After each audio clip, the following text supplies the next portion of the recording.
All right, everybody, we're back, and today we got a fire one for you. I'm super excited. We're going to be sitting down with this kid. His name is Richard Weber. He's got 100 rental units, and he's like 22-year-old. He's like very, very, very young. 100 rentals, that's crazy. So I'm super excited. Can't wait to pick his brain. But before we get into the episode, it's going to be brought to you by Renovo Financial. So if you want a hard money loan, if you want to start getting these houses, hit up Jeremy from Renovo. All my buddies that are making the most money, they all have Jeremy as their lender. And when it's time to refi out, if you have any refis you want to do, hit up Jeremy from Renovo. That's what everybody that I know is using, so you should use them also. Also, if you need to get your credit fixed, this is brought to you by My Better FICO, okay? Go to this link right here, bit.ly/Nick Wholesales Houses, and get your credit right. You can't get anything. You really can't do anything. The most limiting thing in the world is bad credit. So you got to get that stuff right. My man Patrick will take care of you. Hit him on my link. All right. Let's go. Happy hunting. You guys are going to really like this. I'm excited. Let's do it.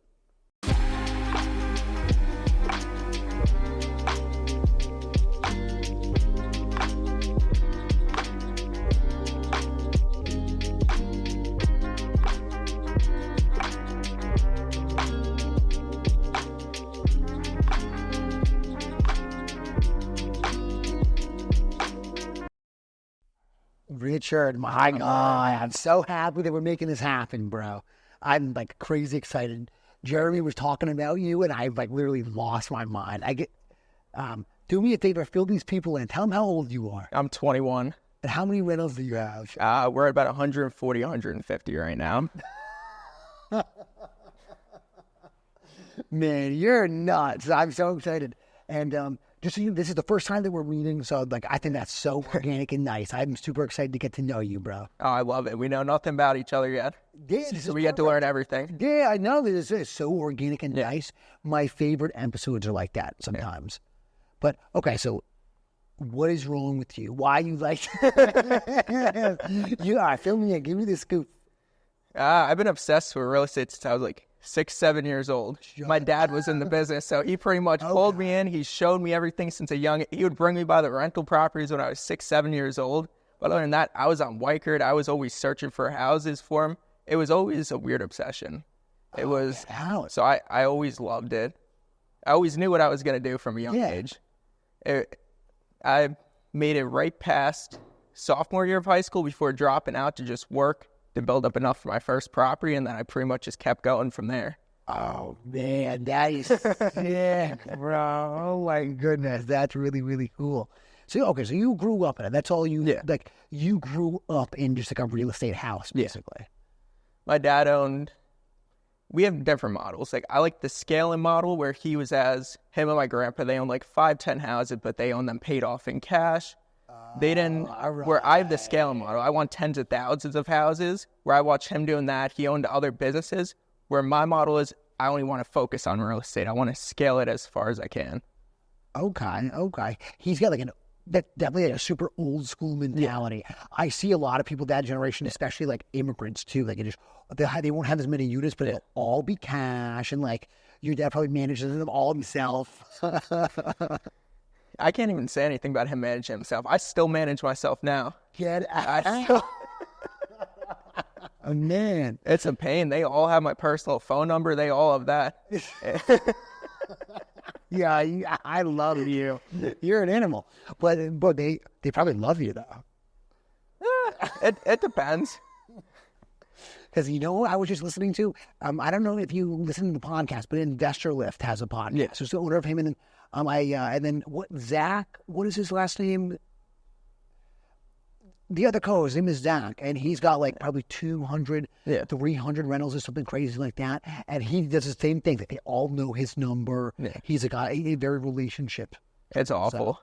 So. I can't imagine at this level. It's awful. I can't imagine doubling the number of units and still my tenants having the number. That's what we're trying to do right now. Integrate into. I'm trying to hire an admin right now. I need a leasing agent. That's what people don't realize, how much work leasing up a unit actually is. We're leasing 5 to 10 units a month, and it's a lot of work leasing them up. Yeah, I bet, bro.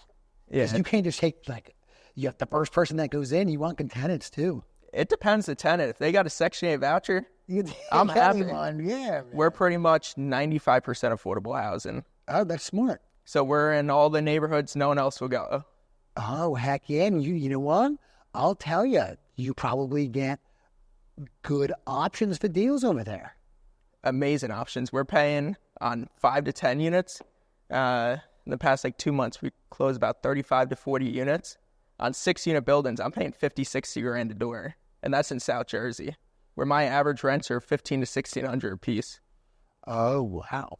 You were crushing. Okay, so Jeremy told me you're all multifamily. You were telling me a little bit on social media. So there's all multifamily?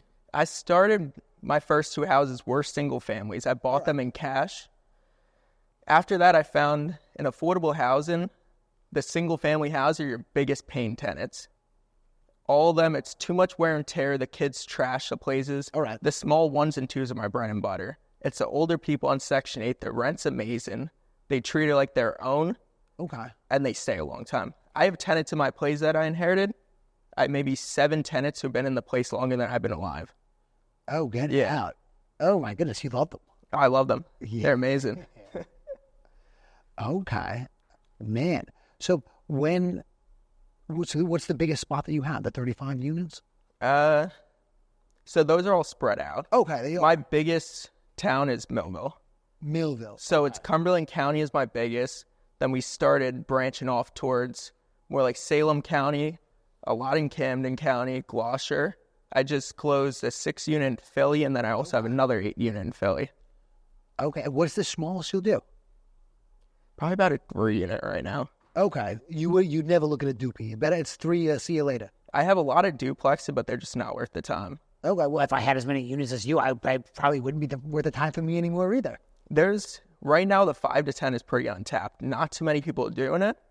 And the thing is, not too many people get financing on it. Okay. The only lender right now who I know does finance on those in mixed use is the one right on your hat right now. Is right now. Yeah. That's sick. They're the only ones who actually do it, where they do the financing and they do the refinance. Okay. That's very clean, too, if you're as the buyer. Yeah. Because it's a lot more work when you buy it, then you have to go to a new lender. Instead of from your 1 to 10 units, you can now keep everything in-house. Okay. And let me ask you, because I don't actually do much with multifamily. For me, on the wholesale side, like single family is so simple. Yeah. So I just do that. And for multifamily, and this is kind of how most wholesalers are. It's like 1 to 4 units. There are not many people. I think you're very right. From 5 to 10, it's probably a super untapped. And I'm so used to ARV times whatever percent minus blah, blah, blah. Is it the same for multifamily? Or is it all based on cap rates? Like, how do you look at it? It's a 50-50. So when you look without the appraisal, if you're looking just for a base value, it goes off of everything. So it goes off of recent sales they factor in. The biggest driver is the income, the cap rate. So different areas, like right now we're seeing by Salem, we're seeing about a 9.5, 10 cap. Towards Bridgeton, we're seeing about an 8 cap. Philly, I believe we're seeing like an 8.5 cap, 9 cap, but I'm also in the rougher areas. Like I'm Strawberry Mansion, I'm right around Temple. So it is the rougher areas. That is heck, bro. That's affordable housing. Oh man, you're an animal. Keep going. So with multifamily, it's a lot harder to actually determine the values. You'll run the numbers, and then appraisal will either come back short or larger because it's just very hard. Because where 1 to 4s, you don't have a lot of comps. In South Jersey, all the 5 to 10s right now are owned by older people. They got them 10, 15 years ago. They're not letting them go. Yeah. So very little times I got very lucky in the past couple months to close on maybe 5 or 6, 5 to 10 units, which there's not a lot of them. Yeah, I would imagine. Like I know right now I've not bought a single empty one besides the one in Philly. Oh, so they're all occupied when you buy it. Yeah. So that's my strategy. I buy a lot of cosmetic. Okay. That's how I'm able to go in and out of them so quickly. I buy them at a really good deal where they're cosmetic, where I can be done with the construction in 2 weeks. Some of them maybe 3 to 4 weeks, depending on how it is. If we got to wait for electrical, plumbing permits, if we have to wait for any of that. Okay. But other than that, I'm straight cosmetic where I can buy quick, get the tenant in there, and refinance out. Okay, cool. So you're buying them with tenants and without tenants. Mix. Yeah. So that's why I would say throughout the whole thing about 80-90% Section 8. My non-Section 8 tenants are the ones I inherit, which eventually... to get rid of them. Yeah. Probably. Yeah. So right now, out of those, just say 35 units, I think we have 10 evictions going on right now. Okay. I'd rather, once I buy it, when I know their tenant's a problem, you usually see within the first month or two how they're making their payments, how they're doing that. I'd rather get them out right away. Most of the time, like I just bought a 5-unit building. One tenant's at $500, one's at $800, $1,000, $1,250. The 500, he's so far below market rent, it's just not even worth it. The building's at a loss. Yeah. We took that in the first week. We sent them notices out. The 500 went to $950. The 800 went to $1,250. The 1,000 went to, I believe, $1,250, $1,300. And the $1,250 went to $1,450. Right now, we have 2 tenants on board who already signed the new lease. We're waiting for the 2 others. Yeah. I hope we evict the 2 others because then I get the Section 8. And it's safer. Yeah. It is guaranteed. I understand that. Oh, it's amazing. It really depends the tenant. So right now, like I said, I'm just targeting older tenants as my bread and butter. Okay. That makes a lot of sense. They keep the property the best. So what I found, a lot of the younger ones, they have a bunch of people staying there. They don't treat the property as nice. Bro, especially in your areas. Yeah. Oh, my goodness. Especially Salem, Millville, any of those areas. I know by Camden County are my best tenants. Oh, okay. We have some, like, I just did a triplex out in Glassboro.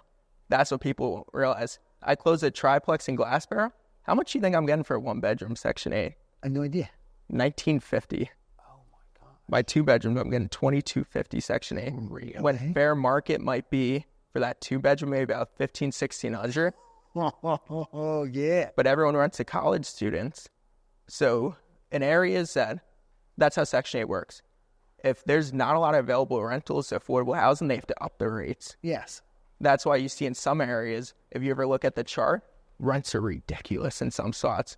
For sure. A lot of those Philly neighborhoods you're talking about, the Strawberry Mansions, like you get way more on Section 8 than you are normal. Oh, yeah. For my 1-bedrooms, I think in Strawberry Mansion, we're getting ready to lease up the 6 of them. I think we're listing them at $1,250 a piece, $1,300. Animal. Yeah. Self-pay, like $600. And I only paid $300 for the building. Man. That building came back with about $30,000 of work we put into it. Okay. Came back at $485. Dang. It took about a week for construction. And you're ripping it. Yeah. You're ripping it. But, dude, tell me more. How do you evaluate these deals? Let's say I want to sell you some shit. How do you look at these? So from 3 to 4 years, I pretty much look at, I could get into it and pull all my cash out. Pretty much every single deal I ever got into, I was able to buy it, pull out so on the really good deals, about 85-90% of my deals, I look to come into it, buy, because I also do all the construction. I have my own construction company. I'm the GC, as well as the property management, the office. So that's how he's doing so many units, Smith. Huh? So I do every single end of it, because that's what I always learned. I learned from my dad from a young age. If you hire a property manager, they're going to make more money than you at the end of the day. Oh, heck yeah. Yeah, for sure. And the construction part, too, that's the funny part. I got into this. I never even used a hammer or drill before when I got into this. I bought my first 2 houses in cash. I learned as I went. I didn't have a clue how to do any of this. I remember he always told me as a kid that you're going to have to learn the construction side. I always said, no, I'm just going to learn the numbers side. I'm going to get good at real estate. And so I bought my first. So I realized I got no money left after that. I was always into businesses. I probably failed 5 to 10 businesses from that age. I was like 12, 13 into crypto. I was crypto mining. My problem was I was on every single get rich quick thing. Yeah. I was 14, 15 years old day trading with a $25,000 account under my dad's social. You're nuts. That's what all these 20-year-olds that are watching this, that's what they're doing now. And you were doing it, Ed. That's what I'll tell you. Never do stocks. Stocks is very good for wealth preservation eventually. Day trading is not worth it. Yeah. Some days I can make like 10 grand, but I also blew my portfolio so quickly. In the end, I was so lucky to get all that money out and just leave. I tried a lot of different businesses, but I'm also very good at keeping my expense. I have all these. I still live at home. He does. I have zero expenses. I love my mom. I could come home. I get a dinner every single day. Yeah, man, you're a genius. You're smart, man. Yeah, so it was actually funny enough. So at 18, you know how I got my money? You know, from Instacart and food delivery. Wait, so you dropped out of high school. Yeah. So yeah, let's rewind. So you're a sophomore year. You Yeah. drop out of high school because you decide that's it. I want to get this money. Yeah. What do your parents think about this? Your parents are real estate people though, and they probably see that. Dang, our kid is special. So like, I'm so interested. What do your parents say? My mom, she said I'm gonna regret it in the end, but they're amazing. They always kept me on track. I couldn't have had better parents, but she was definitely nervous about it. Okay. I know she was. I think everyone would be nervous about their kid dropping out sophomore year. Yeah. I would be too. She still asked me to get my GED when I'm getting it. Bro, that's so cool. You should do it for moms. Yeah, I was debating getting my realtor license, but I'm like, I don't know, it's too much work. I mean, you sound like you're doing good without it, but you're doing good enough for you to do whatever you want. Yeah, I don't have enough time. That's a problem. Okay. I might get it, but it's just too much time to do it. Fair, I get that. So what did your dad think about you dropping out? He was for it. He always believed in me, but I think maybe in the background, I don't think they really wanted me to. Funny enough, I was supposed to go into investment banking. My dream college, I was going to go to Wharton. So even though I dropped out early, I was actually, like my PSATs? Yeah. My scores were all perfect my freshman year. I had perfect grades in all AP classes. But that's how I'm with school. It's not worth it if you're not going to go for what you want to be. I was going to go into investment bank and get enough to go into real estate. But I'm like, if I could find something, make enough money about my first properties, why not do that instead and just jump into it? Where that's when, funny enough, from Instacart, DoorDash, and all those food delivery, I made $3,000 a week down by the shore by LBI. Oh my gosh. I stacked up every single penny I saved up. Living at home. Oh, I'm the cheapest person you'll ever meet. Up until maybe 5 months ago, I was probably still worth $5-6 million at the time. I go to Dollar Tree for lunch. I go and grab a couple of snacks. I don't spend any money at all. Every single dollar goes back into the business. Man. Yeah, buddy. That's the goal of it. Yeah, I get that. Probably should enjoy some money now, but I got bigger dreams. That's super beautiful. Maybe a couple of years extra certification, maybe next year. But right now is my goal by the end of the year. I want 300 units. About 250 to 300 units is. It might happen, it might not. Right now, we're trying to hire an office staff out because that's my goal. I got to start taking myself out of business. Okay. I do this 7 days a week, maybe 15 hours a day. I've never had a day off. I would imagine. Yeah, tell me about your team, bro, because that's so many rentals, and you're saying that you're managing them yourself, and you're overseeing all the construction. Yeah. So, like, damn, yeah, like, well, you have to have people that are assisting in capacity other than workers that you're just ordering around. You look at the team right here. Man, I'm the whole team. I do the paperwork, the office work. You got to think how much paperwork there is since it's all Section 8. So you have that extra packets. You have all the caseworkers to talk to. You got to get in good relationships with them so then you could get more tenants. Because a lot of times, my whole strategy in the beginning, I would always have a Section 8 pack in hand before I bought the property. Now it's a lot harder since I'm buying a lot more. Yeah. So it's a lot harder to get them leased as fast. That's why right now I'm trying to hire out a leasing agent. Okay, at least somebody to help you out with that. Oh, I'm trying to do that, and then I want to try to get an admin and then maybe a VA. I heard VAs are amazing.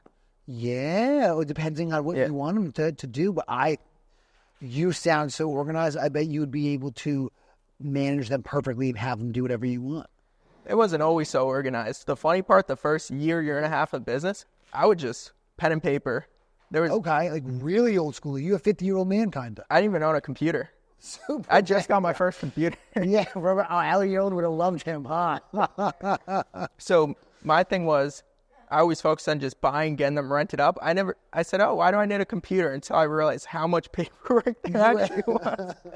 So that's what the past month been, just getting everything on spreadsheets. Right now we're pouring into property management software. Okay. So we're getting everything on record. So then once I bring the admin in, it'll be a lot easier for them to manage. Because right now, a lot of it's in my head. It's a lot on paper, but to port someone in is a lot of work to port a worker in. Port a worker in? What do you mean? Like to hire an admin. Oh, you're telling me? I promise. That's at least one thing that I've done that you haven't done. And it sucks. It's a lot. It's a pain for sure. So my main thing is construction. I had, at my peak, maybe 10, 11 full-time workers. Okay. Worst thing ever. Having a full-time worker is off. Everyone milks the clock. It's a waste of time. I found now I sub it out. I sub it out to one main crew. I love him. He could do a gut rehab in 3-4 days. Okay, and he is just your guy. He does every single one. Every single property, no matter if it's that, the roof. I have a secondary crew too, but right now, I really just been giving him all the work. Yeah. Oh, he must love you. Oh, he's amazing. Oh, he upgraded his truck. He upgraded everything. I don't even think he understands me. He just nods and says yes. Right now I'm trying to go on Duolingo. I want to try to learn a little Spanish for him. But he's amazing. I love him. Man. And the thing is, now that takes off so much weight off my back. Because the thing is, he has 8 workers. All that's his family. They're not looking to beat him out of money. They're not looking to do any of that. When I had 10, 11 workers, I wasn't getting any work done at all.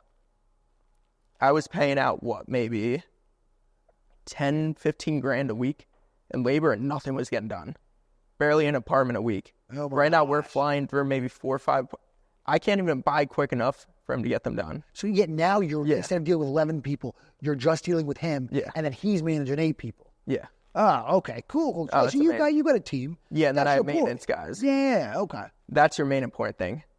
That's what I tell anyone. After 40, 50 units, your main expense should be a maintenance guy. That is where all of your expenses come from with real estate. Okay. When something breaks, a toilet, anything, for you to call a plumber and for you to call a handyman, there goes all your cash flow for the month. Yeah. A maintenance guy, you're paying by the hourly. That's before you get an office lady, before you get anything, get a maintenance guy. Really? That's your most important thing. Then just have him full-time. Full-time. Okay. So at like 40, 50 units, you could sustain it. Because the thing is, he could also do your unit turns. So when they go empty, he could go in there, paint them, clean them up, fix all the small stuff. So you could maintain it at the time. Okay. That's your best thing, because you got to think, you call a plumber to repair a toilet, go do a toilet, what is that? $1,000? You pay your worker $25 an hour. That's 40 hours of labor you have him doing. Just say the toilet takes an hour or two. That's 38 hours you could have him go do something else for the same price you just paid.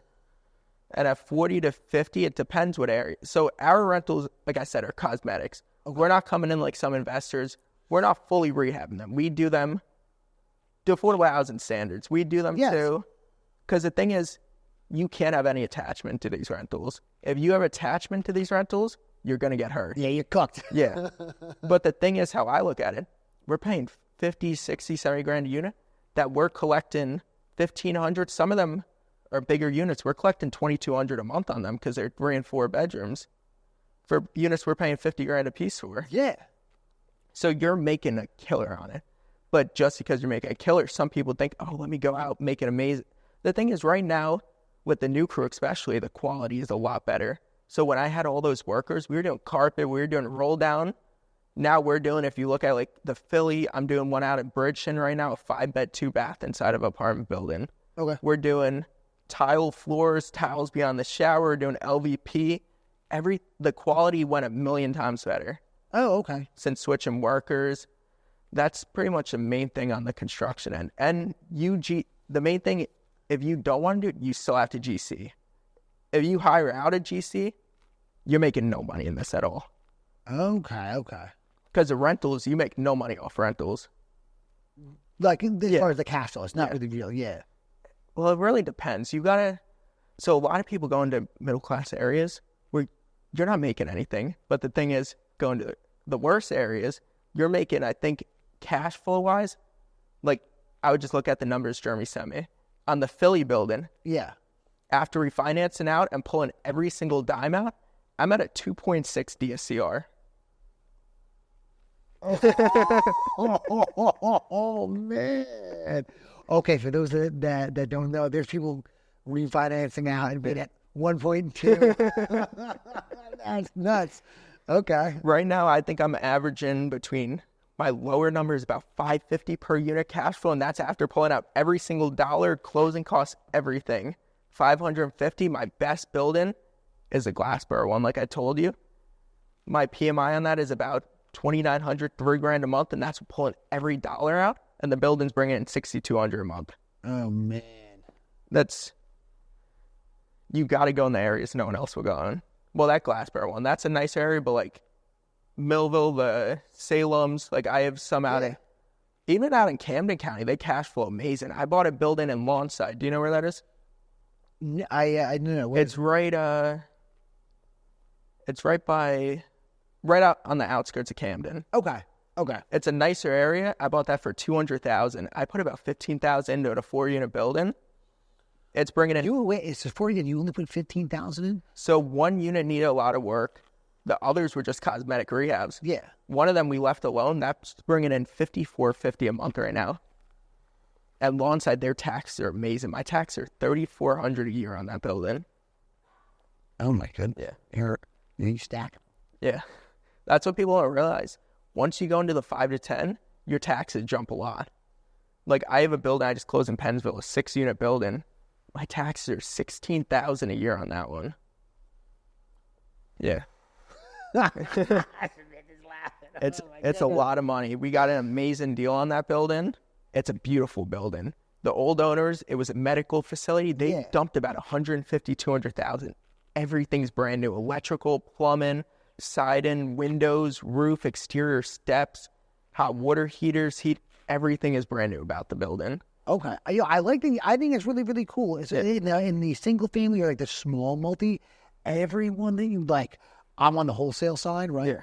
Bro, everyone wants to do a full renovation to everything. It's such a pain. It's crazy.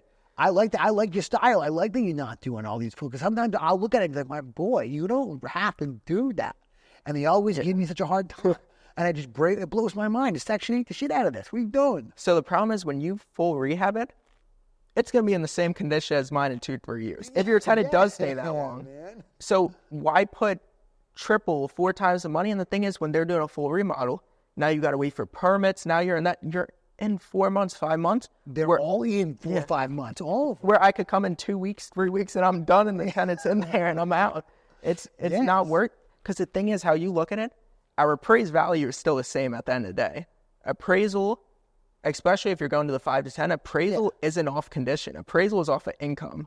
So he could do a full remodel. It may bump it up a little bit when they factor in. But the thing is, our appraisals will still be the same if my income's the same. Yeah, if you're Section 8ing them, so like it'll be the same. It'll be good. Yeah. Where Section 8, the income is a lot higher. So I don't know which part of Philly. I got to start looking at other parts of Philly. I heard some parts are coming back like $1 million for 6 units. I haven't did too much exploring in the city yet. Okay. There's definitely some nice areas, but man, God bless you. That's all I got to say. God bless you. How crazy is this kid? Amazing. You're remarkable. So how long have you been doing this?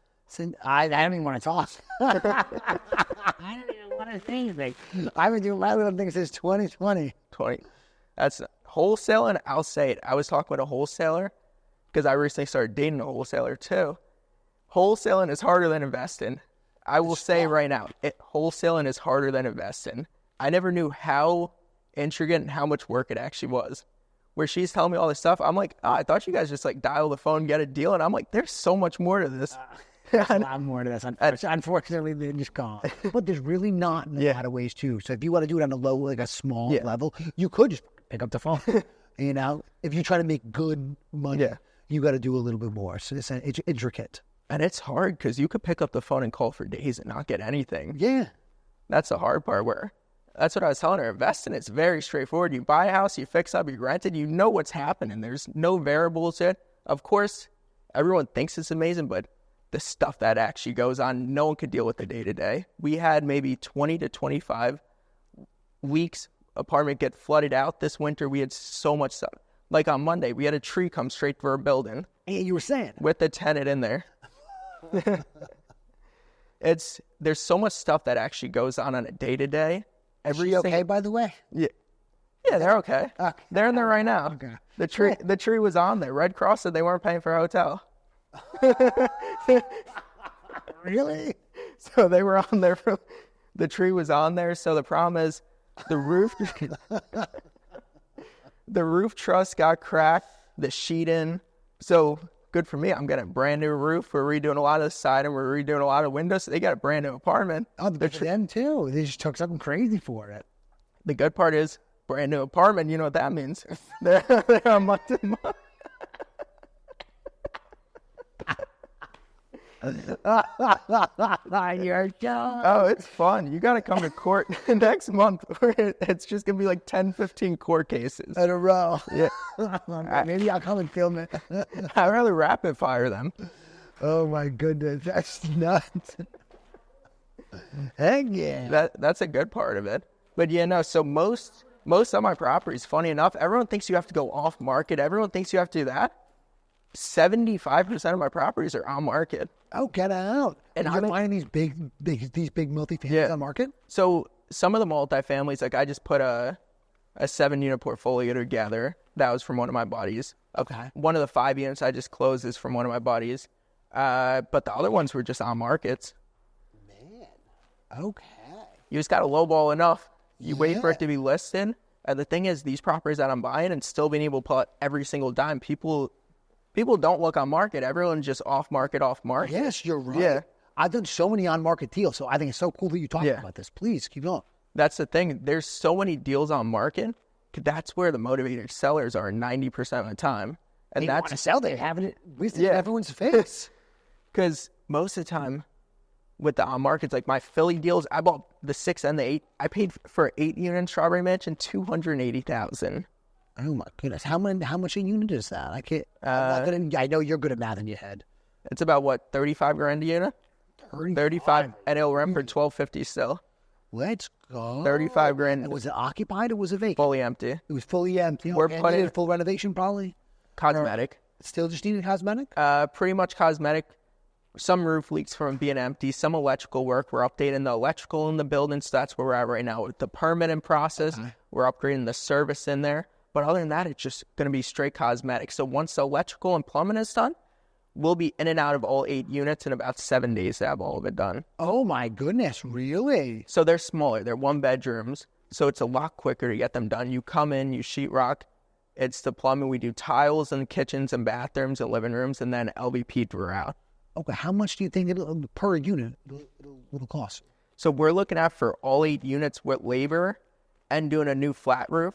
It's going to cost, with electrical, we had to redo a lot of the electrical. We had to redo all the services in the basement, upgrade the amps from 200 to 400, new hot water heaters.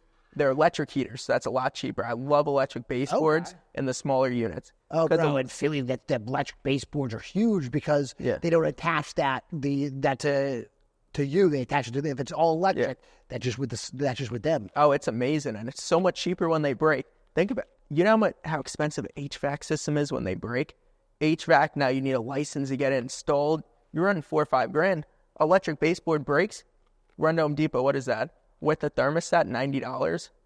Easy. You swap out a couple. You take off the wire nut, put them on, and tenant has heat. In 15 minutes, the other one with HVAC, you got to get someone out there. You got to get it replaced. Now permits, every single permit you pull, now your taxes are going up. So we try a lot of times to avoid as much permits as possible. That's why we do cosmetics. So we don't have to. Yeah. Permits are just time wasters. Oh, yeah. That's how they are at the end of the day. It's a city just getting money. Like there's a lot of cities right now, I'm not naming them, but there's some cities who are in bankruptcy, some cities who don't have a lot of money where they sit you there and hammer you for any kind of permits. They hammer you for any kind of violations instead of actually improving their towns. That's a problem with a lot of the smaller towns, a lot of the crappier areas. They're a lot awful. That's what people don't realize. The worst neighborhoods are the strictest on the landlords. How funny is that? That's why maybe this is my only chance of getting a little money. Let me go after these guys. So a lot of times they'll blame the landlords for the areas being bad. That's how it is in a lot of the cities. That's why I was told, I saw them invest in Camden. I don't know if you know anyone who invests in Camden. I've always been told to stay out. Yeah, so you won't buy in Camden right now. So my worst areas, I will never buy in Camden. Okay. I will never touch something in Clementon again. You know where that is? It's in Camden County. Okay. We went $40,000 over on a project from the inspector. That's what you got to look for too, how the inspectors are in the town, because they'll make or break you. He made us run the building. We already put 30 grand into the duplex. He made us fully redo a permits, engineer plans, held up another 6 weeks of stairs. I think that was 10 grand for that. It's a 1900 building, so it had sloping floors. He made us get engineering plans in there. He made us put so much. We were 30 to 40 grand over budget. I'm lucky I paid 150 for it, and it was also worth 347. Yeah, you got a slamming deal, luckily. And that was on market too. Good. On market too. That was most of my best deals actually came on market. That's unbelievable. Yeah. Oh my goodness. Yeah. Right now we're looking. We might try to get into flipping. I don't know as much. The problem is, like Hall of Fame, Tim T, they dominate it. I don't want to get into a space that other people dominate. I'd rather try to dominate like the 5 to 10 market, and then right now I'm looking at a 26 unit, a 10 unit. I want to try to scale up. That's my goal, to scale up in units. Yeah. Where the flipping, everyone does flipping. There's so many people who try to do it. Yes. And when there's so many people doing it, also flipping too, I view more as an income. Of course. You're getting crushed when the market downturns. If it downturns mid-project, you're really getting crushed. Yep. That's where you lose a lot of your money.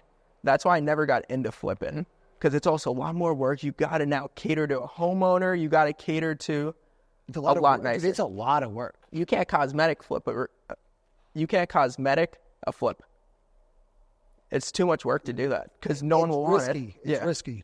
You have to do gut rehabs on them, because no homeowner is coming in and saying, oh, let me buy the same as a rental quality. That's why we never did it. We might eventually look into new construction, but the problem is too, like I said, it's just so long to actually do it. It takes a long time. It definitely takes a long time for new construction. You can get big fat paydays with new construction, but again, it takes a long time. Where how I look at it, if a project takes new construction 5 to 10 months, I could just buy multifamilies and keep flipping out of the refinance. I could do 4 deals with that same money by the time that person does one. And the money that you profit is all tax-free when you do the refis. If you flip, you're going to get hammered in the taxes. It's a lot different. So my construction is tax-free, because you got to think, my construction is owning my properties. Their construction draws out of my refinances and loans. So my construction is tax-free. My refinance are everything's tax-free besides the rental income, but you could depreciate everything. So it's a zero-sum game. There's no taxes in any of it. That's incredible. That's incredible. Yeah, what are you doing with all this money that's coming in? Where do you put it? Back into properties. Every single dollar goes back into properties. I don't spend any of it. My goodness. You don't invest in anything else either. You just buy more properties. Every dollar I got goes in the next property. Well, you're very good at it, so it makes a lot of sense. Because there's no point in trying to look into other stuff too. Because there's not much other that could actually make you the amount of money you can make with real estate. Yeah, a stock market return, I'm guessing for you, it would be just so unappealing. 10%, what am I doing with? They say, 8 to 10%? What am I doing with that? And then the market downturns for 4 years. The thing is with rentals, even in a downturn market, I could keep buying the rentals and keep making the money. Because the thing is, my rents stay the same with Section 8. Section 8, the thing is, it's the first time in 4 years we're actually seeing drops in Section 8 rates. Oh, is that true? Where? They dropped, it's not bad, they dropped like $20, $30. Okay. But the thing is, you got to look year after year, they've been going up 10, 20% a year. Oh my goodness, in Philly, I only know, I'm only intricately familiar with Philly, and Philly in the past 2 or 3 years has gone up so much. It's crazy. Most areas in South Jersey, the Section 8 rates in the last 4 or 5 years doubled. Dang, okay. So it's not crazy if it goes down, whatever, 20 cents. Deal. No. So the thing is right now is no one could compete with Section 8, so that's what makes it very hard for the cash customers in South Jersey, because why would I take someone... These cash customers still think, a 3-bedroom is $1,000, how it was 5 years ago. In the worst areas for my 3 bedrooms, I'm still getting $2,200. That's nuts, the difference. It really is. Why would you make so much less money and then take on risk? If that person loses their job, you're in trouble. The only cash customers I take on are Mexicans. They're amazing. Oh, heck yeah. All right. We're framing out a 5-bedroom, 2-bath apartment right now in a 5-unit building. That 5-unit building, I just bought, it was a commercial space. We put a 5-bed, 2-bath in it. I'm going to get $2,700 in Bridgeton. Oh, crushing. For one apartment. The Mexicans? Yeah. Nice. They'll bring 5-6 incomes into a household. That's nothing for them. That's great for them. That's because the problem is, look at it this way, $2,200 rent for a 4-bedroom, one household. But the thing is, what I'm noticing now, look at the rental applications, there's a lot of people in these worse areas who are actually making very good money. You would be surprised. You would think like Millville, Gloucester County, some of these households are bringing over $100,000 a year between the husband and wife. Oh, wow. So it really depends, but I'm not at that stage to bring them on. I tried a lot in the beginning with cash customers. Yeah. Every single time I tried with a cash customer, it ended in eviction after 5-6 months. So I found my model with Section 8, and I'd rather just run with it. I get in good relationships with all the caseworkers, so whenever they have clients, they bring them to me. I'd rather keep going with one model. Really? So because you said it earlier, and it was, and I was thinking in the back of my mind, like, what do you mean? So you don't have, like, how doesn't he have a leasing agent yet? So instead of you going through a leasing agent, you're just so tight with these caseworkers that, like, you don't need one. They were just literally saying, all right, Richard, I got a new one for you, everybody. Hey, Richard's in town. He's got a unit. So that's pretty much how I've been doing it with that. It's that, or I actually incentivize a lot of my tenants too. I tell anyone, if you bring me a Section 8 tenant, I'll give you $500. $500 bonus sum to bring me a tenant. So they can bring you, probably get a lot of tenants.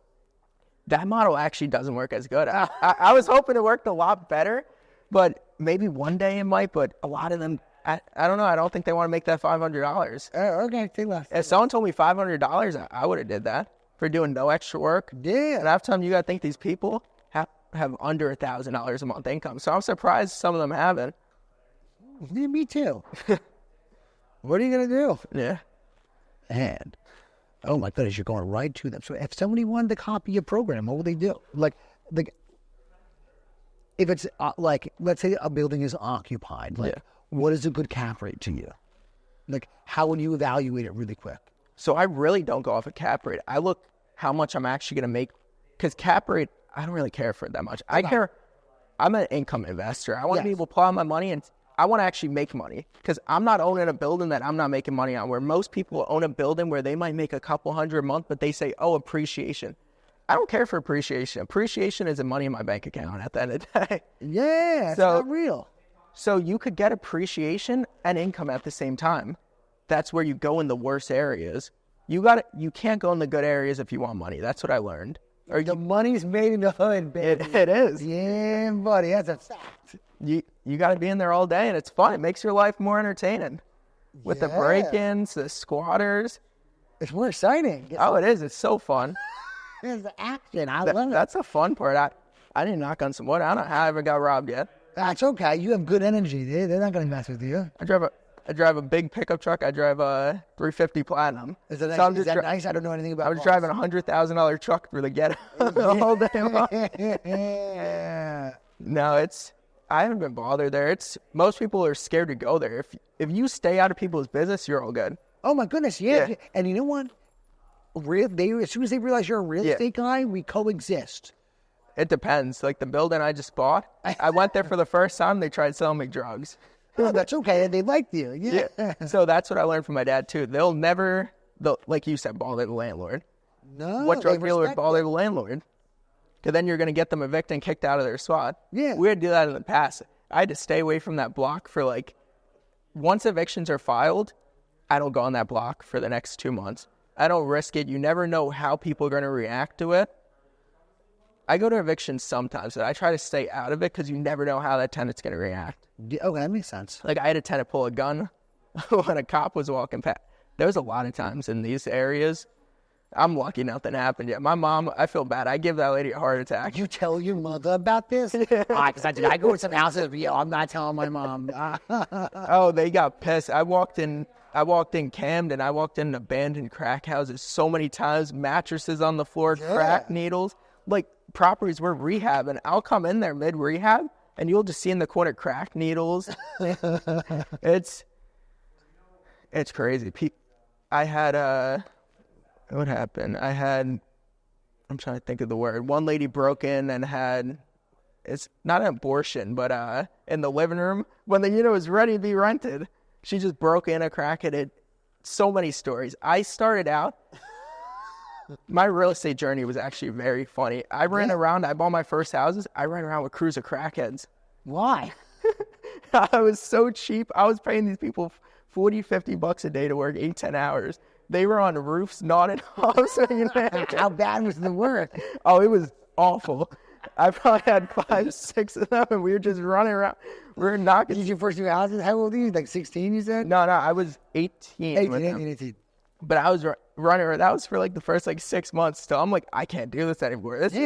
I had Milwaukee tools. They got robbed 2 or 3 times, full sets. I lost all my tools. Of course. One time I had one of them working in a building. I left. He said he was swinging a hammer. He was fixing a door, and while he was fixing the door, the lights went out. Yeah. We found out, and he tried thinking that we would believe that story. While he was working and we left, he cut all the electric out of the building.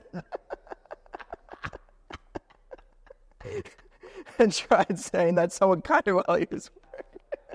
And then he was in the dark. Bro, why didn't your dad tell you? Why didn't you just listen to your dad? Why didn't your dad didn't do that? Why wouldn't you just listen to your dad? Dad does this, I'll do that. Why wouldn't you do that? Yeah, my ways weren't the smartest in the beginning. That's all right. It was a lot of stress. But I got it done. It was funny. My first pickup truck, you would think I was homeless. My first pickup truck was actually I had an OBS at first, and then I had you know what a Tundra is? Yeah. I had a 2000 Tundra. Both the side windows were smashed out, duct taped up. The back window was smashed out. The wind would just come in. It was fully beat up. I had that until I had maybe 15, 20 properties. My pickup truck looked like it was maybe worth like $500. I always believed in just driving junkers until you had money. Still now, I don't even know if I want to go back to cheap. I really do want to go back to a cheaper car. Diesel, I'm paying like $1,800 a month. Oh, yeah? I drive 300 miles a day, 200 miles a day. You really do? So I guess you would, huh? You're probably going to spot to spot. Yeah, you got to think, I live right off Long Beach Island. So I got to go down to Cumberland County if they're working in Salem that day, or if I got to go towards Camden County, then Philly. It's a lot of driving. Man, do you like driving? Depends. How a driver? I'm a great driver. Yeah, that's just so you don't have to. Oh, you said hire driver. Hire a driver, bro. How much is a driver? $20 an hour? $25 an hour? See, what is that? 40 hours a week? $800? However long you need them for. 40, 50 grand a year. That's another house. See, that's another fourplex right there. Yeah, but maybe freeing up that time for you to do other stuff. No, I can't. I hate other Your people brain driving. would go crazy. Yeah. I hate other people driving. I wouldn't be able to do any work. Saying less. No, I don't trust anyone driving. No one at all. Yeah, well, you're doing really well. I would just trust yourself. I understand how you feel that way. Driving in the city, I can't. I can't drive in. I clip my tow mirror here. It's awful. Because I have a tow mirror, so they come out further. It's so hard driving in the city. Yeah, I bet, especially in the Strawberry Mansion, you're driving over there. And it's so hard driving. Imagine driving all day in South Jersey and then coming here where you're just in country farms, and then you come to people. These people drive crazy here. Oh, you did. Cumberland County versus here is crazy difference. These people almost clip me every single time I come here. I'm like, I'm definitely going to get in an accident. Yeah. It's awful driving here. I can never live in the city. Do you live here yourself? Or? Yes, I do. I personally like it. I'm a different type of cat. I really enjoy it. I'm a big walker. Yeah. I live here. It's for me, it's very nice. Yeah. I got kids, and like we don't need to go in the car much. Everything is within like walking distance. Yeah. There's like 3 different grocery stores that we can walk to, 2-3 different playgrounds for my and parks and stuff. I enjoy that aspect. That's nice. I understand wanting a ton of space. I really get that. In another life, I was probably had a homestead or something, but. So that's how I deal with so many people in my day. Once I move out, I want to farm. I don't want to see my neighbors. I deal with too many people in a day to come home and deal with neighbors. Other than mom and dad. I don't want to see my neighbors. I don't want to see anyone. I want like 100, 200 acres down by Elmer. Oh, I dig that. Yeah, I want a farm. I can't live in a city. Or even like Cherry Hill, that's just too packed for me, that area. Okay, it's good. It's definitely congested in comparison to get to in Cumberland County something. Get out. I don't know about Cumberland County. I don't want to be near my rentals. I was thinking it would save you time. I don't know. I don't know about time. Maybe like Glassboro area is pretty nice, but I don't think I could do that area either. I get it. Did you grow up in Philly? No, I grew up in Providence, Rhode Island, big guinea town, and then I wrestled at Drexel University. Yeah. So that's what got me over to Philadelphia. I came here in 2011, sure. And you know what? As soon as I touched down, it was a wrap. I loved it, and I stayed. Providence, that's right on the water, right? Yes. I went there a year and a half ago. So funny enough, how I started with my cheap rehabs. Yeah. I would go on Facebook Marketplace and get all my material. I didn't have enough money to buy from Lowe's and Home Depot. I would go on Facebook Marketplace. You know, like Curb Alert? Really? I would go on Curb Alert, and people at their personal houses by the water would throw away doors. I would go pick them up with my beat-up pickup truck and stack them up in the garage. I would pick up vanities. I would pick up everything and just recycle them in these rentals. Stop. I didn't have any money starting out. I bought the properties. I was essentially just fully broke.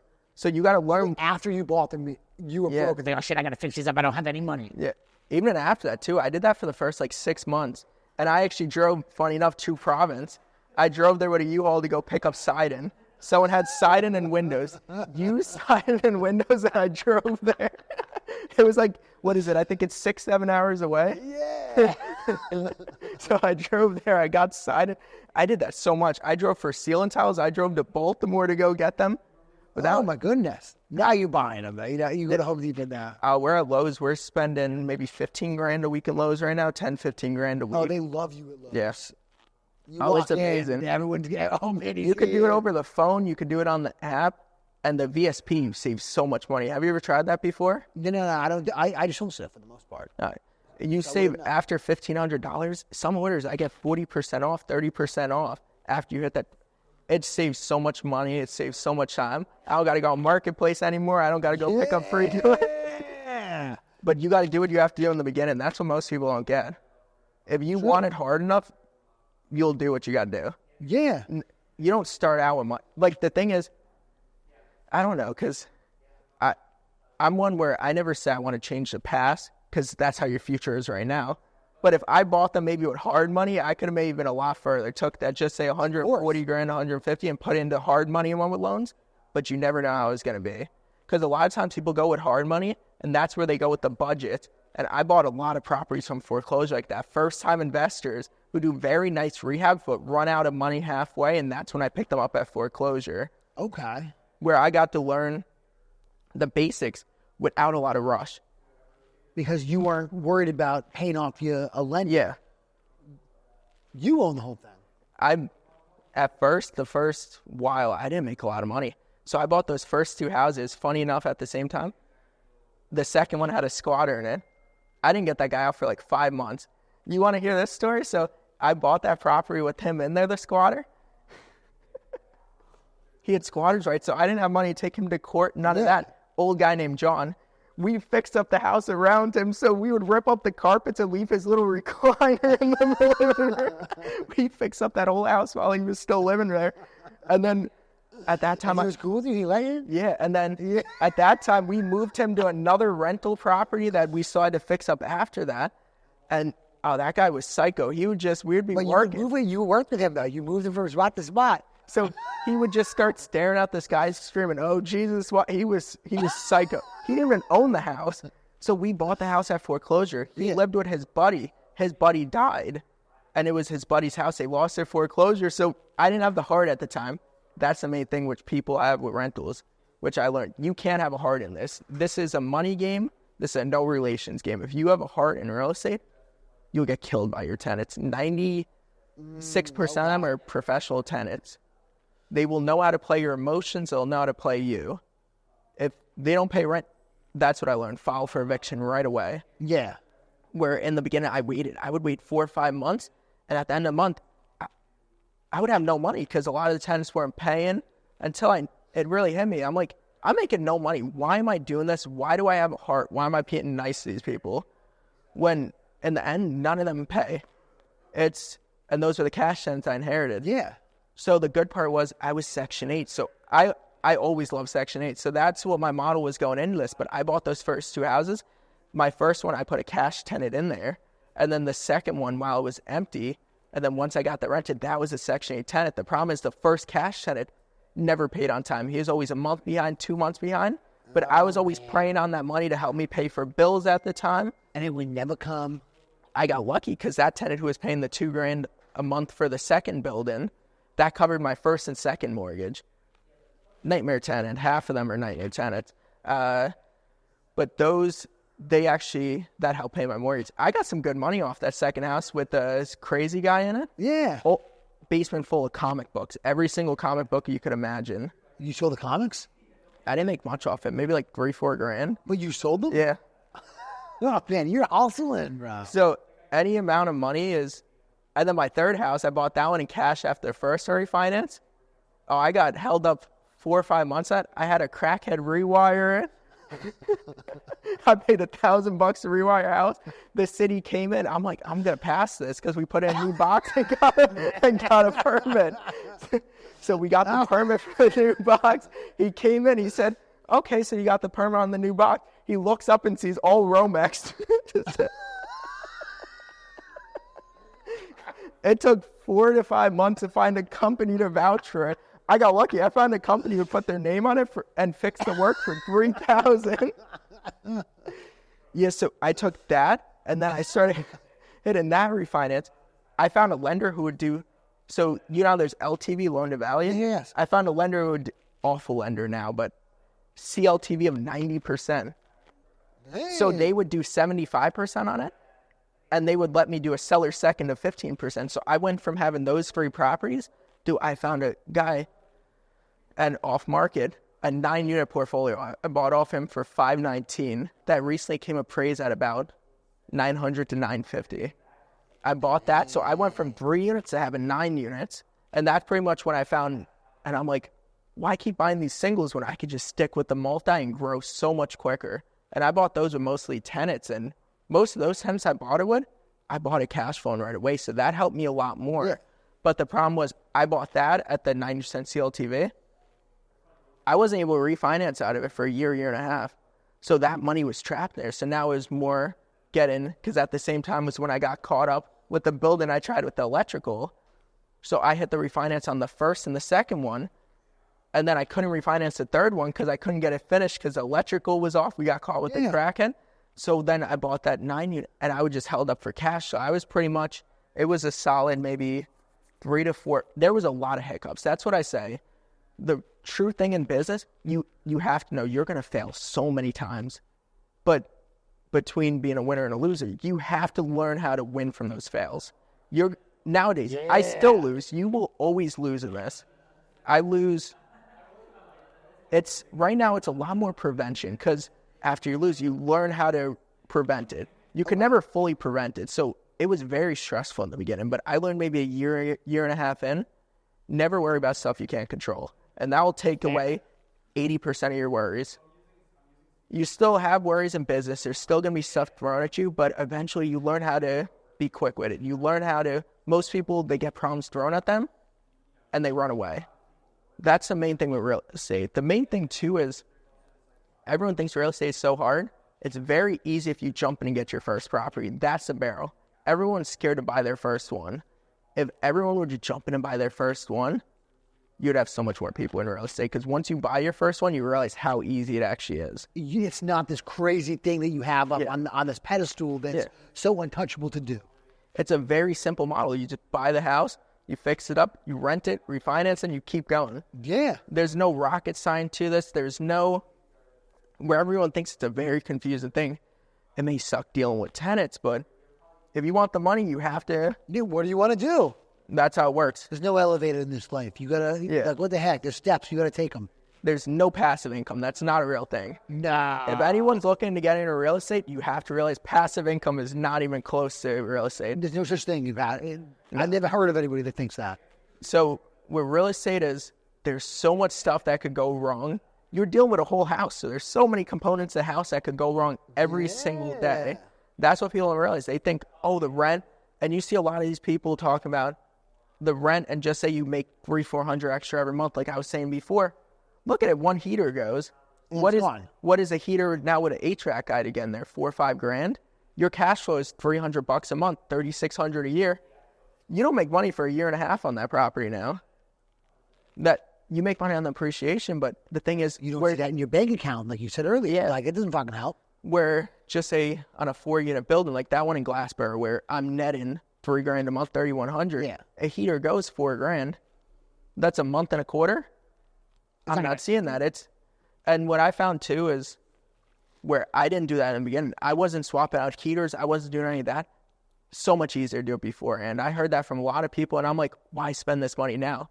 But do all your big ticket items when you buy the building. It's so much more worth it, because once those big ticket items hit you with the tenant in the building, it hurts your reputation with the tenant. It's more of a rush, so it's more money. It's just a lot more money overall. When you have those rehab budgets, don't go overly nice with the building. Don't do any of that. Do the mechanicals. Your mechanicals are your main money things. The roofs, the heaters, the hot water heaters are a big one. Because in the beginning, we had a lot of hot water heaters, which were 10, 15 years old. I wasn't swapping any of them. I was just waiting for them to go. And the thing is, I would rent them. 6 months later, they would go. Yeah. And now with So the tenant, back in there. it's a lot. And then with the tenant in there, it's more of a rush. It's more money. It's just more of a headache overall. Yeah. And people got there's a lot of unexpected expenses when you're dealing in worse areas. One thing people don't realize too is pest control. You got it. Oh, yeah, man. Pest control. You will find every single one of your buildings has roaches. You can't get away from it. Oh, in Philly, for sure. Philly, I haven't seen much in the Philly buildings. Oh, you hear that? Yeah, you don't got any of these bugs. We're right. I don't see any running around here. Oh, well, yeah. Isn't it? Come on. It's a nice building. You got to buy something like this. This building's nice. You got to buy something like this. You think I would stick Section 8 in here? Maybe like in one of those offices, you're going to have some room. Yeah, they don't. I don't think any Section 8 people live in here.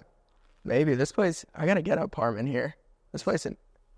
So is this like your office space? This whole thing? So they have like 3 different buildings. This is not the building that I live in. I live in another building, but we all have access to the same amenities. So this is included in my rent. Yeah. There's 2 different outside pools. It's gyms, saunas, golf simulators, all this stuff. You gonna get a golf? Terrible. I've never done it. Are you going to golf? No, I'm good at driving the ball. Any other club? I I don't know which way it's going. Probably into the woods somewhere. Yeah, but you can smack it. Yeah, so that's the fun part. Yeah, Anything else, I don't know how to do. Yeah, it's okay. You can play Clinton ball. It doesn't matter where it goes. You just hang with the boys outside. You know? Yeah, I don't know how to play golf. You ever play pickleball? No. Yeah, pickleball is so fun. It's either pickleball or I like running or the gym. I go to the gym every day. You look beefy. You look like you're Yeah. lifting. Look at you. Nah. I just do jiu-jitsu. I don't even lift. I just do jiu-jitsu. Lifting is fun. The problem is I keep messing up my wrist. No, that's not good. Oh yeah, you need that recipe. Swinging the hammer at these tenants. I'm lucky. I haven't had to do any construction. My first year in, I collapsed my lung twice. Yeah. Tearing down the lath and plaster ceilings. I was doing them without mask. You're I was too crazy. cheap to buy a mask. You know, man, you are something else, brother. But now you're not. Now you have it going. But you know what? Listen, you got to start somewhere. You gotta do what you gotta do. You got to start somewhere. I think that's so cool. And the main thing too with real estate, what I learned recently, you need to have the 3 best things.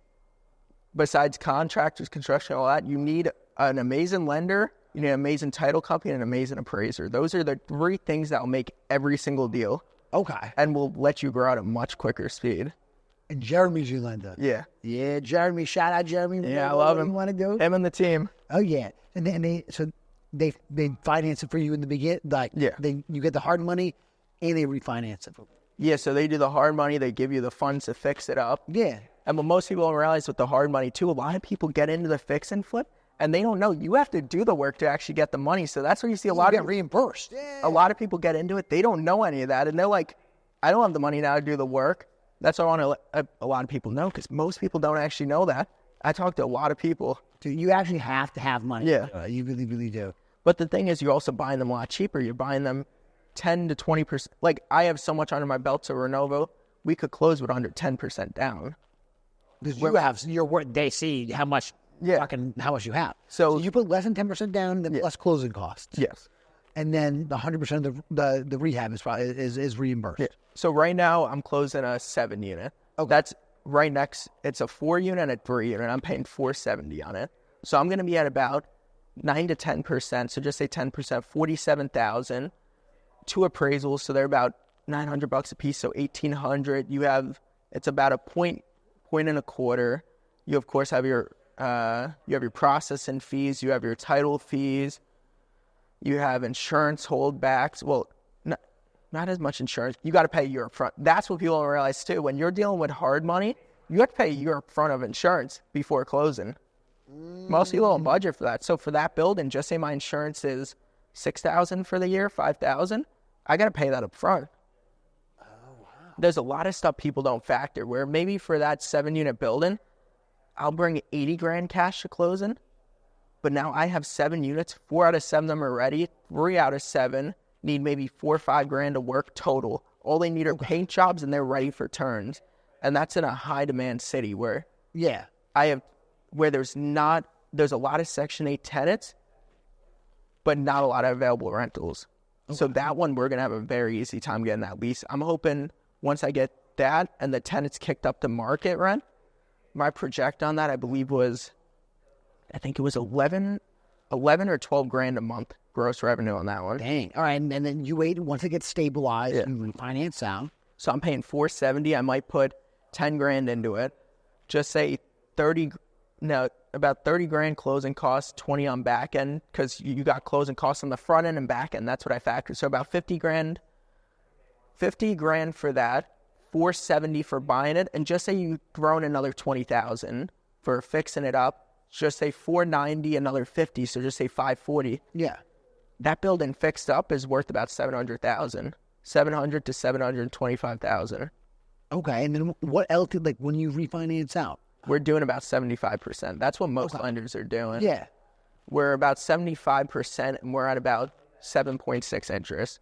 Renault is very competitive. Yeah, no shit. That's why everyone that's making a lot of money, and everyone that's doing high volume that I know is doing Renault. Them too, and then title company. Who do you use?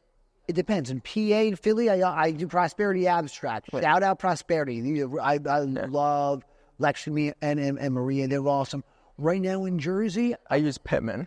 Bro, I like Pittman, I like SJS, and I like Homestead. That's who I've used. I used Homestead before. Pittman is my main one. Have you ever talked to him before, Steve? I've never talked to Steve. You have to. He's amazing. I hear awesome things. That's why I use him. But he's one of my favorite people I met along the way. Oh, get out. So much tips. I have his personal number. We talk all the time about stuff. Any questions, he has helped me so much along the way. That's what I'm big with in real estate, in every part of life. Loyalty. I'm very big on loyalty. All you have is your word. And if you ever double cross someone in this, where a lot of people are like, okay, let me double cross to make a little money, but they don't realize your name's everything.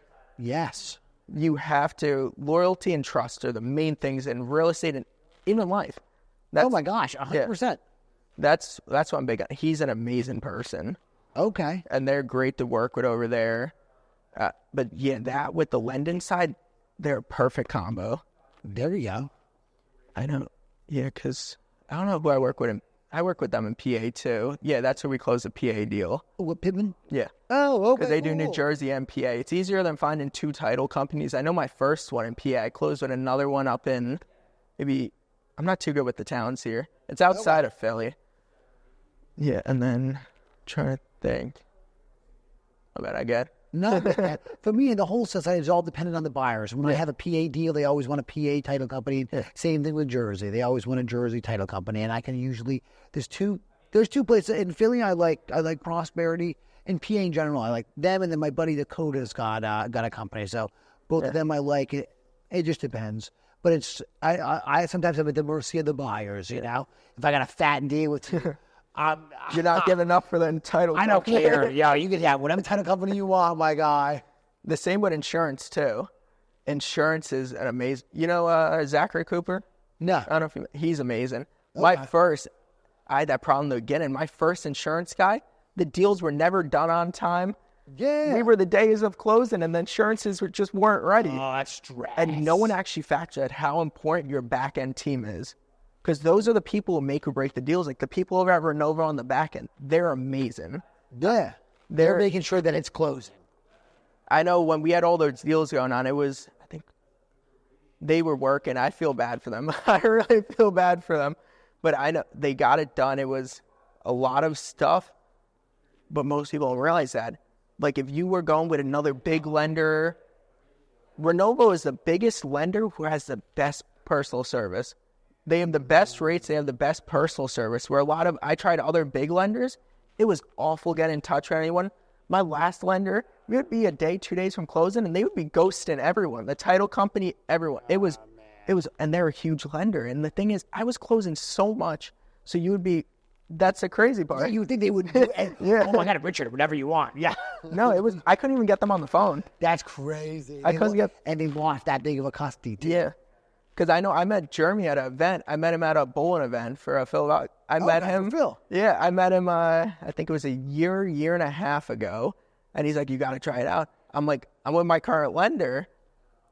Because at the time, I would just roll with them. I'm like, let me not switch. Let me not. And then I kept having so many people tell me Renova. I met Jeremy again at an event. And I'm like, I have to do it. Yeah. Jeremy's an amazing guy. He's the first one. I was buying insanely fast. So for me to do that, it's a lot of risk in it. Jeremy's the first one to actually care about my business, to say slow down, start like revitalizing and actually looking at the office, start looking at all that. Where Jeremy could have been like every single other lender, and he could have looked for his pockets and been like, oh, just keep buying 30 units a month, 20, 30 units a month. But the thing is, he sat me down because growing at that scale, you have to have a whole office behind you. Because there will be so much stuff slip. Because you could buy a bunch, but the faster you grow is also the harder you could fall very easily. Oh my goodness. Yeah, of course, if you don't have the systems and everything in place. Oh my goodness. Where, looking at my story, how I said how it was hectic in the van with all the crackheads, where there was nothing in place, everything pen and paper. I had no paperwork at all. I had no office work, nothing. So that's what this past month really been. That's why there's so many evictions. Right now, I'm trying to clean slate. I'm trying to get out of all my short-term debt. I'm trying to make it so mid-April when we close those deals, I want to power through the rest of the year. That's how I want to try to grow to about I'm guessing it'll be about 250 to 300 units by the end of the year. Oh my goodness, man. Oh, God bless you. It's fun. We got to get you your first deal.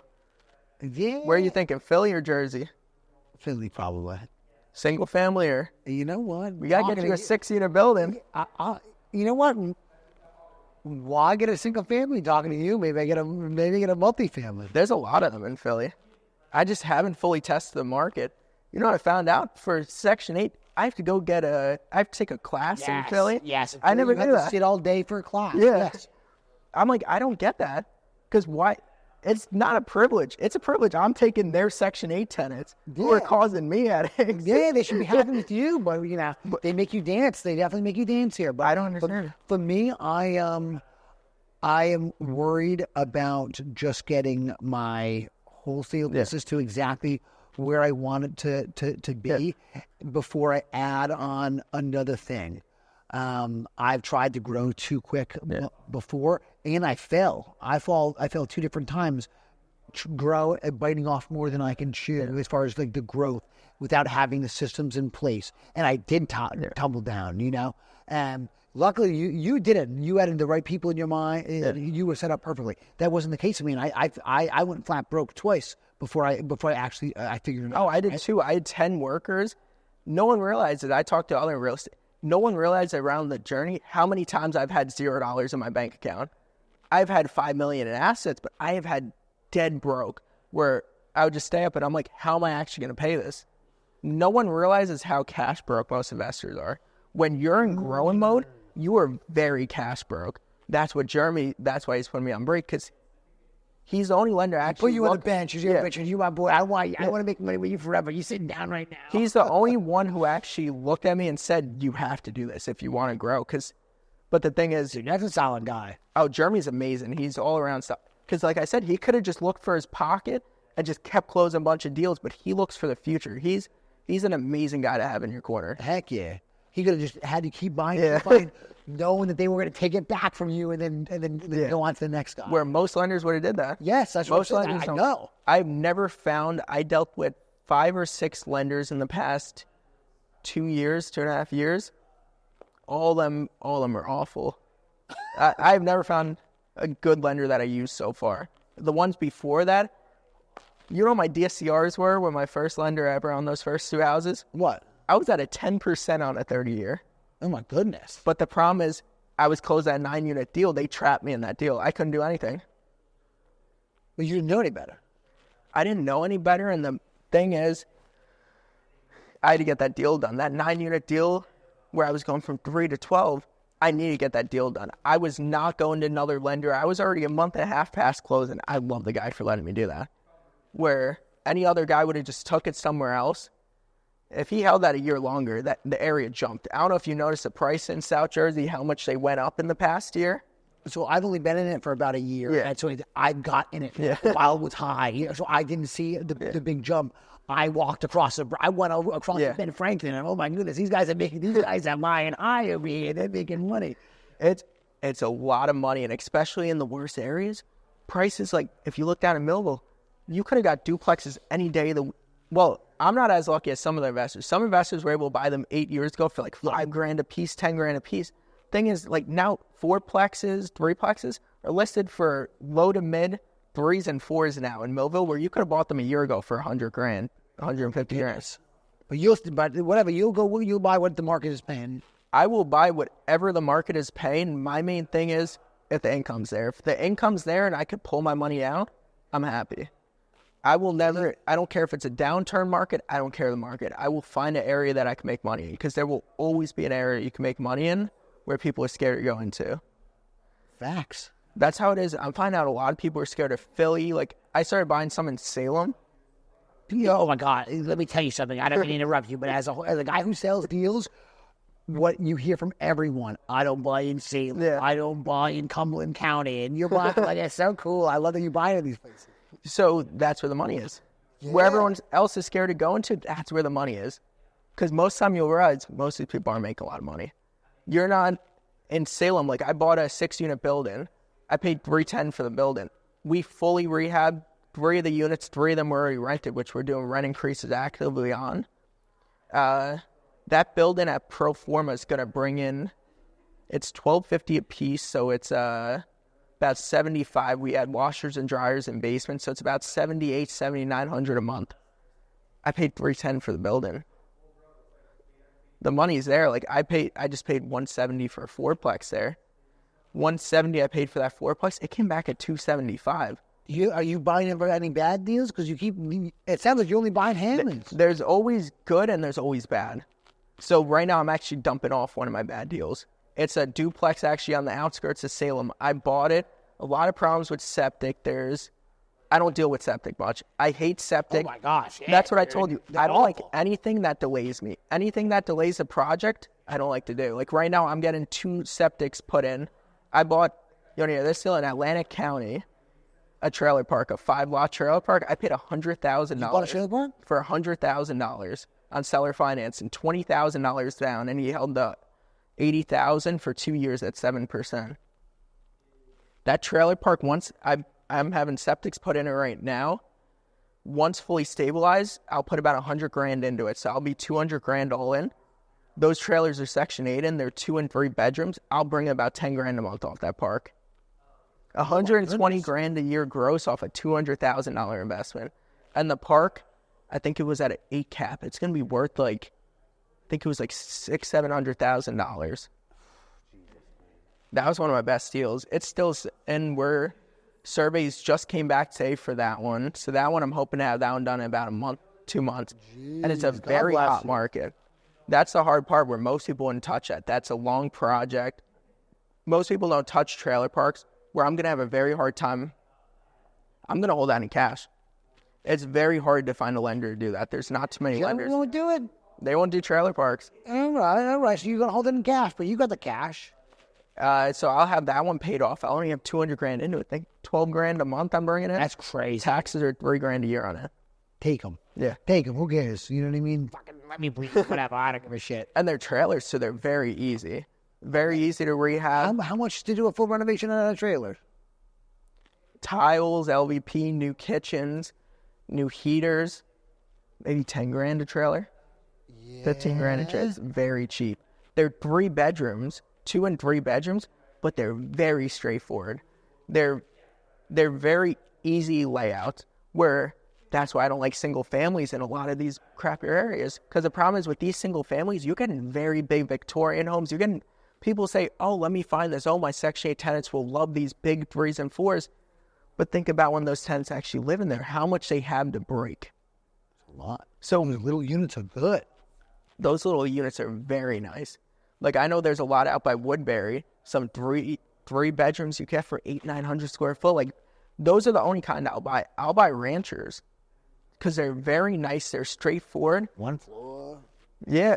So a 3-bedroom rancher will bring in the exact same rent as a 3-bedroom house, Section 8. It goes off the bedrooms.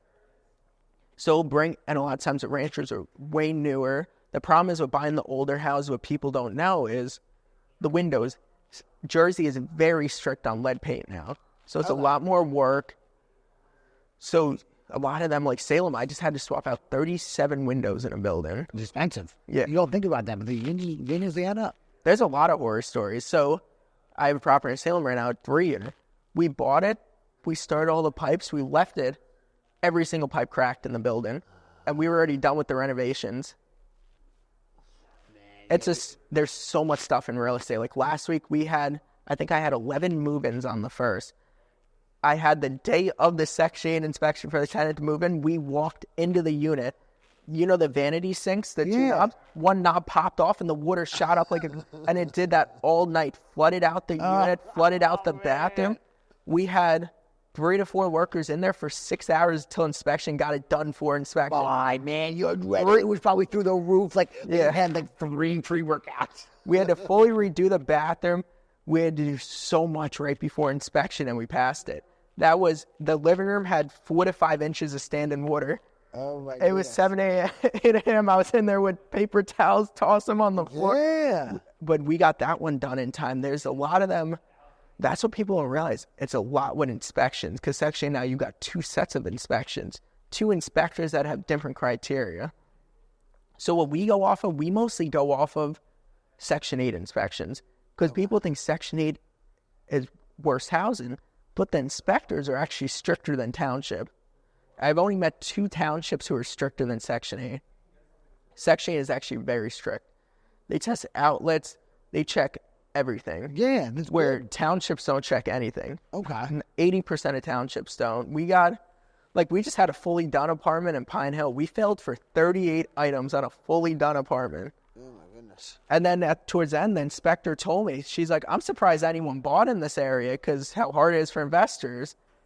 And I'm like, I just don't understand that. Like, why make it like that? The harder you make it for the investor, the more my rent's going to be. I will never rent it to someone at a lower rate. I'll never be negotiable. So right now, there's a tenant in that building paying $700, and downstairs in the 2-bedroom, and that's in Pine Hill and Camden County. Okay. I just filled it for $1,740. That tenant at $700. If you guys want to be very strict with inspections, I got to bring everything up to market. I got to dump 10, 15. The tenant's getting out of there. Yeah. We were willing to be negotiable at first, but now if I got to dump 10 grand to the unit, pay me $700, I'm not doing that. At the end of the day, because when we went in there, because we don't put refrigerators, because all that's required are stoves. Refrigerators. You don't put refrigerators in? No. You'll realize how many times the tenants break them. Wait, what do you mean? What do you give them? A stove. Yo. They got to bring a refrigerator. Stop that. Is that really true? Yeah. Some townships, like Pine Hill, she required. She's like, wow, you don't like to give your tenants? No, I'm in the game to make money. I'm not here to give them stuff to break. I have no ceiling fans in my rentals. Everything. Doug Depp. You know Doug Depp? Do you know Doug Depp? No. Oh, you love Doug Depp. I got to link you with Doug. He'd love you too. You guys would love each other. He says the same things. You can never put ceiling fans. Psychotic. No ceiling fans, no garbage disposal. I don't have a single place with a dishwasher. They're all just globe lights. Everything that you could take out for a tenant to break is more money you'll make in the end. Okay, and you have no problem renting these out? I have no problem at all. Really? Yeah. Even though it's not like, it's not super like, amenity friendly? Yeah, no, they're in crappier areas. The tenants, they're Section 8. And they get their own fridge? Because the problem is, look at it, it depends. So if the tenant really can't get it, I'll buy it for them, but if it breaks, then they're responsible. Okay. So a lot of times we do that because you got to understand we're in rougher areas. So I don't want to leave someone without a fridge. Yeah, because some of these, they can't buy the damn fridge. What are they going to do? Yeah, some caseworkers, a lot of caseworkers I have deals with where all right, Richie, give him a fridge. So we like this one. Give him a fridge, Richie. So a lot of times I'll do that, but tenants break everything. You can give them anything and they'll break it. They'll learn how to break a new thing each week. I get that. And especially if you're going into evictions with tenants, I have tenants now who I just fought with. They'll break anything. Like I just sent out notices of pay or quit. They send out township inspectors same day to fix stuff. It's so many notice. Tenants will be, that's what I told you about being friends with them. Tenants will be your best friend until they stop paying rent and you draw out the eviction. Then they'll throw you on your bus for everything with the township. That's why everything has to be documented. You can't be friends with them. You can't be nothing. This is your rent in my house, nothing more. There's nothing in the middle of it. You don't want to get on the phone with them. Everything text. You don't want any personality in this at all. That's where you see a lot of people fail. That's where you see a lot of old, as a wholesaler too, where you get on so many phone calls. That's where you see a lot of the tired landlords are. They're like, I'm just so tired of dealing with my tenants. Because think about doing this for 50 years and all of them dealt with the tenants, personalized, all of them dealt talk with the tenants, hearing their payment stories. A lot of the older people feel bad. It's the tenants who ruin it. And they're the first ones to complain. That's how it is. The tenants ruin it for themselves. Yeah. Yeah. So do you plan on removing yourself eventually so that they don't have your cell phone and that you can not be a tired landlord? That'll be in about a month. So we're actually, that's why I'm porting everything right now. So I'm trying to hire an admin and then the VA for the phone calls, trying to hire the lease. I'm trying to get before April when I'm off the bench. Yeah. I'm trying to have a whole office worked out. So I could step away. I could sit in the office all day. Eventually a project manager to go around to the job sites how I do. I want to take myself fully out of it. Yeah. I don't want to be in it. It's not worth it. It's very good in the beginning because that's what I always learned from my dad. You have to know every aspect of this, especially like construction. Yeah. You don't have to know how to do it physically, but you got to know how to instruct someone. You have to know how to be a boss. You have to know, because if you don't know how to do it yourself, it's not going to work. They're going to get you. You will always be got on price, and pricing it is your number one thing. You will make money when you buy the building. You won't make money. Like in my case, you make a lot in those areas. But the thing is, your main money maker is when you buy the building, the rehab. If I pull a construction budget for 70, but I'm the GC, that work might only cost 35. That other 35 goes to me for being the GC. Where someone paying a GC, you pay a lot of fees. There's a lot of fees tacked in for using GCs. It's not worth it. You have to know how to, and it's not a lot of work at all, especially managing. I might be managing 5-10 sites at the same time. It's not a lot of work at all. People think it's a lot more work. It's just pretty much instructing where the workers go, making sure you have money to pay them. A lot of times that's where people run in a project. They'll hire contractors without actually having the money. I find that a lot, and I bought a lot of foreclosures like that where they'll do that. They'll go back to contractors, cut the wiring out. They'll do all that because you didn't pay them. Yeah, and they need to make some money, and they have, And now those going to as foreclosure. wholesaler, I've seen this. I have wholesaled these many times. There are so many bad stories that people don't hear about. You know how many times my buildings got gutted for copper pipe? My whole 8-unit in Philly just got gutted. After buying it, all the copper got gutted out of it. Oh, man, you're going to have dogs in there or something. Jesus. So many buildings down in Millville, too. Okay. There's so many buildings that gutted for electrical, got gutted for the plumbing. Yeah, they take it on you. It'll cost me $10,000 if you hire an electrician. They make $10-$20 off it. Oh, my God. They don't care, but for them, it's worth it, that $10. Oh, it's so worth it for them. Can I ask, do you have any friends that are 21? No. All my friends are older. I would imagine so. I don't really relate to too many younger people. There's some younger people in this game, but there's not too many. Most of the people, I'm an older soul, so I really talk to a lot of older people. Yeah, for sure. And you really want to associate with people who you want to be like. You don't want to associate where I met some younger people along the way, but I really haven't met too many of them where like I would I'm not big with friends. I work 7 days a week, so I don't go out. I dig that. I do this 7 days a week. 14. If I'm not here, I'm in the gym or at my office. Yeah. I don't really do much. I don't go out. Do you drink alcohol? Never tried it in my life. I tried it once. It's poison for your body. It's so dorky. Yeah. Alcohol is one of the dorkiest things in America. So It's so dorky. why do you want to drink poison? That's the thing. Yeah, it's super stupid. I think it's crazy. It's the most awful thing. It's very common. People that are making big boy money, it's very common not to drink alcohol. I've learned. And it's very nice because, for me, and you probably feel this also, especially for you, probably even more so for you. In my age group, people are enjoying it. People are boozing to socialize, but luckily we have all these freaks that we're friends with that just care about this. So we have our own little community. I got my goal. I don't see the point going out on weekends. I don't see the point of drinking. Why do I want to distract my brain? Exactly. I'm trying to get it. I see no actual purpose to drink alcohol, do drugs. I don't see any purpose. It's all dorky. It is. There's no purpose. You should follow your dreams. You should have. That's the problem. Most people don't have a dream to chase. Yes. You need to set a dream and chase it. I'm big on that. There is no such thing as motivation. Your motivation is you chasing your dream and getting after it every single day. Heck yeah. You have to have a purpose, which most people don't. That's why most people are out drinking. They're out. It's partying. It's not worth it because you got to look down the line. People say, "Oh, I had so much fun." Look at the people who chase their dreams and now they're retired at 30. Look at the people who have their dream lives. They're saying it's a lot more fun after all that. I would much rather be in my dream spot than say, oh, I drank away my 20s. Most people have alcoholism nowadays. It's a drug. So I was looking at that. Alcohol is the number one worst thing for your mind. It's got to be. For drugs. Out of any drug it is. It's got to be. You're quite literally drinking poison. That's all it is, alcohol. Crazy. Yeah, I just love real estate. This is a passion. That's what I say. What is your passion? Real estate. It has always been my whole life. Your purpose is stacking units, clearly. So, what the hell are we talking about here? So my thing was real estate. It was always a passion. Passion will allow you to do this 7 days a week. It'll let you never get tired. You may get stressed, but you'll never get tired if you love what you do. Yes. That's your main thing. The person who loves what they do will always win in the end because you will have the passion. I always say, I don't do this for money. I couldn't care about money. I don't spend money in my outside life, so I couldn't care about money. Money is just to buy the next property. My goal is I want tens of thousands of properties. That's I very much understand this. I want apartment complexes. I want to reach 50. I want to reach 100,000 units by the time I'm 56 years old. That's my goal.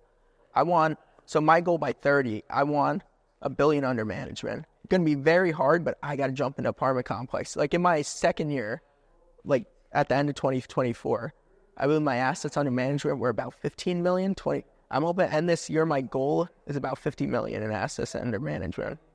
Of yourself. Yeah. Yeah. So that's my goal by the end. Not equity, equity in your portfolio, but the total worth of your portfolio. So how much equity would you think you have in it? So that trailer park stuff like that helps it a lot. But okay, I get that. Just say off of maybe right now I'm at 18 million, 20 million, maybe just say off of 20 million, maybe 8 million, 8 million. Okay. Because you got to think, I got to mortgage everything up 75%, but it also appreciates at the same time, but you have to mortgage this stuff up to buy more. Most people are so scared to do that, where they'll just keep everything in cash. They won't buy more because they're like, why am I? You know what heart attacks people get when I tell them, oh, I have 10, 15 million in mortgages? You know the heart attack people get? That's hard, probably goes a million miles. And not now, but I bet it was when he saw you racking shit up. So people are scared of debt, but people don't realize that in mortgages, to make money, you have to do it. Most people look at it as the same as credit cards. They look at it, you getting cars. I don't get that. I don't get people. You see so many people online my age right now who start making some money. Like you see the investors on TikTok too, where they go out, they buy a Lambo, buy, and I'm like, where? And then I saw one earlier, and they were saying like they make $40,000 a month, and they were showing they have like a $10,000-15,000 a month penthouse, a Maybach. I'm like, how are you actually still investing? I don't understand it. You have to. I know so many investors who have 50 to a couple hundred units. You would never guess they actually had those units. You could not let your lifestyle inflate. If you let your lifestyle inflate, you won't grow. Okay, You could do that in your 30s, but if you actually want to grow for your dreams, you can't let it inflate. You can't go out. You see these people at the clubs dropping 5,000-10,000 on a week. Oh my gosh. I don't get that. No, I think it's insane. I'm someone I stay inside. Yeah. I don't I invest money back into my business and like being more efficient in my household. Yeah. I put money into my health and then the food that I eat. I think very long term I need it for my life. The money is nothing if I'm not. I'm healthy very for big my on that family. too. But other than that, like I stay inside. Like brother, I told you earlier, like, this is literally that Old Navy because you can get 15% off as long as like you wait the right day every month. I'm like, all right, I buy H&M. Like I'm not. I go to TJ Maxx. You go. Yeah, I'm not like I don't have the newbies. I don't even have the Kayanos. I got the gel 1130s because they're $100. I had those. It got a big hole in the shoe. So right now I got these. My mom got me these. Yeah, there you go. I love my mom. But I think that you live in so good. You live in your parents, brother. You got a good head on your shoulders. Oh, I'm very big about health. If you want to be a good businessman, you need to be healthy. Your health, like you just said, is everything. I'm like a weird earthy crunch. Like now, right now it's too cold, but like we do the grounding. We try to drink out of the glass. We do all this crazy hippie stuff. Everything from like local farms and all the bullshit. Yeah. If you don't have health, you don't have anything. Yeah. You can't run a good business if you can't even run your own health.